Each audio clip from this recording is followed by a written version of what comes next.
जय हिंद, नमस्कार साथियों, स्वागत है आप सभी के टीम वॉरियर्स यूट्यूब चैनल के ऊपर। और आज हम एक अगला टॉपिक करेंगे इंग्लिश ग्रामर का।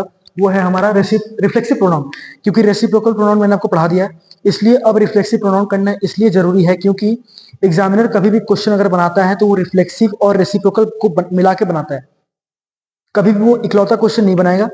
वो क्या करेगा, रेसिप्रोकल की जगह रिफ्लेक्सिव डाल देगा और रिफ्लेक्सिव की जगह रेसिप्रोकल डाल देगा। तो आपको चीजों के बारे में पता होना चाहिए। अगर आपको कॉन्सेप्ट पता होगा तभी जाके आप उस वहां पे एरर को स्पॉट कर पाएंगे। चलिए टाइम ना खराब करते हुए स्टार्ट करते हैं आज का हमारा लेक्चर।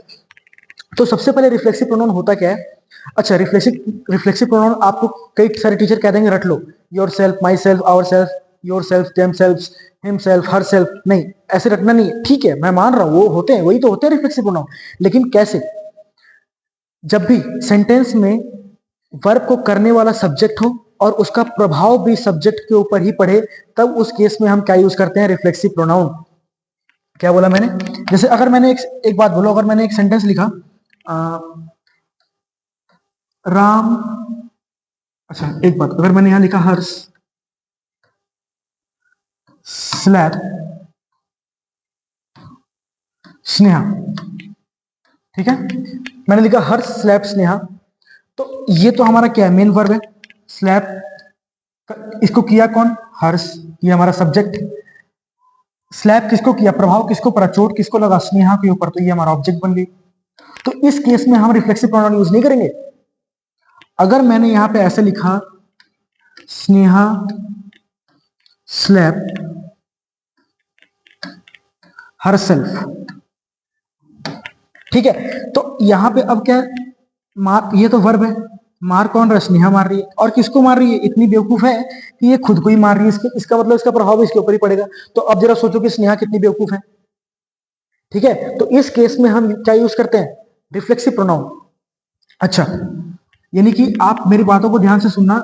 इसमें आप लिखोगे क्या कि सेंटेंस में काम करने वाला भी सब्जेक्ट हो और उसका प्रभाव भी सब्जेक्ट के ऊपर ही पड़े, उस केस में हम क्या यूज करते हैं, reflexive pronoun.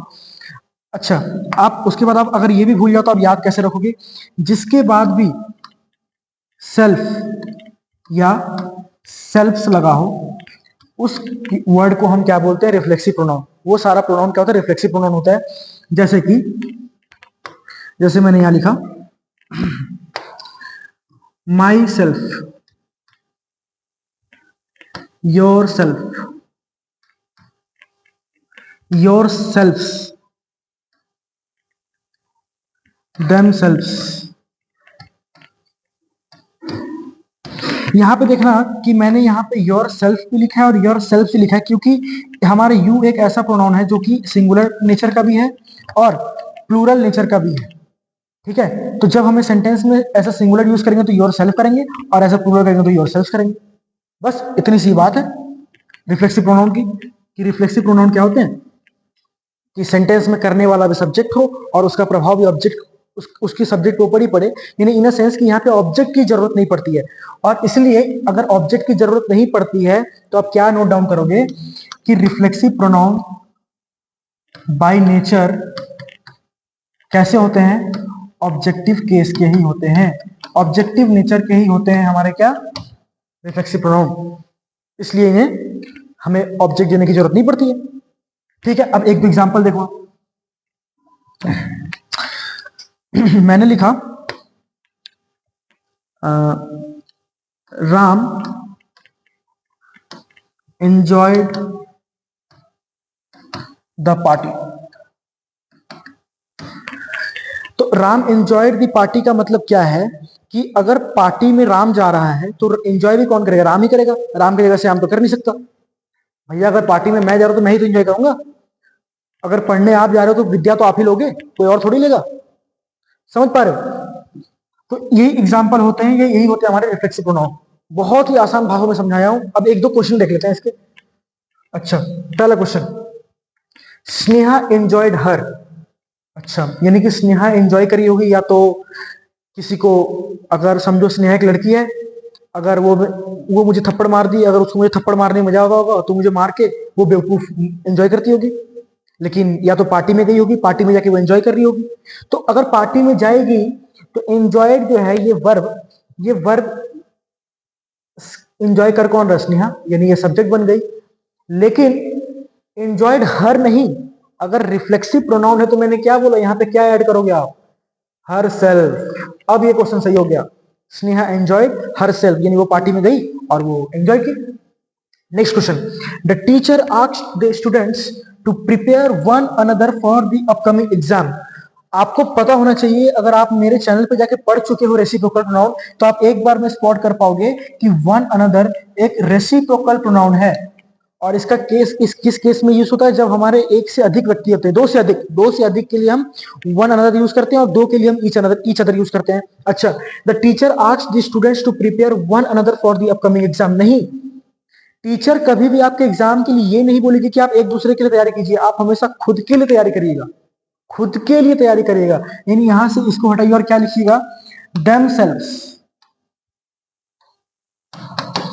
The teacher asked the students to prepare themselves for the upcoming exam। अपने लिए, खुद के लिए, अपने अपने के लिए तैयारी करना शुरू कर दीजिए।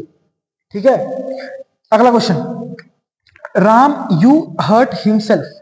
अच्छा, हर्ट एक वर्ब है, यू हर्ट सब्जेक्ट है, यू हर्ट हिमसेल्फ। अगर आप किसी को चोट पहुंचा रहे हो तो किसी और को पहुंचा रहे हो ना, यू हर्ट हिमसेल्फ। सपोज यहां पे एक कोई इंसान है, हर्ष, हर्ष हर्ट, यहां पे किसी लड़की का नाम पकड़ लो, स्नेहा, ठीक है, यू हर्ट हिमसेल्फ, यानी हिमसेल्फ जब लगा रहे हो तो आप किसी और को पहुंचा रहे हो, यानी खुद को तो कर नहीं रहे हो, तो ये रिफ्लेक्सिव प्रोनाउन क्या कर रहा है यहाँ पे, हटाइए इसको। यहां क्या लिखिएगा, you hurt him, you hurt him, आप किसी और को चोट पहुंचा रहे हो ना। हर्ष है, उसने चोट पहुंचाया स्नेहा को, तो दुख किसको होगा, स्नेहा को होगा।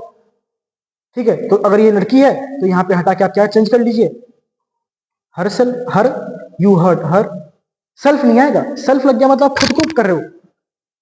ठीक है, इतना सही कॉन्सेप्ट था रिफ्लेक्सिव प्रोनाउन का। तो रेसिप्रोकल और रिफ्लेक्सिव मिला के क्वेश्चन कैसे बनते हैं, मैंने रेसिप्रोकल के स्पेसिफिक क्वेश्चन वहां करवा रखे और रिफ्लेक्सिव के भी यहां करवा दिया, तो दोनों के क्वेश्चन हो गए। अब आप किसी भी बुक उठाइए, कोई सा भी बुक उठाइए, वहां से क्वेश्चन लगाइए, अगर आपसे वो क्वेश्चन सॉल्व नहीं होते हैं तब आप मुझसे बोलिएगा। मिलते हैं आपसे अगले लेक्चर में, तब तक के लिए धन्यवाद, जय हिंद।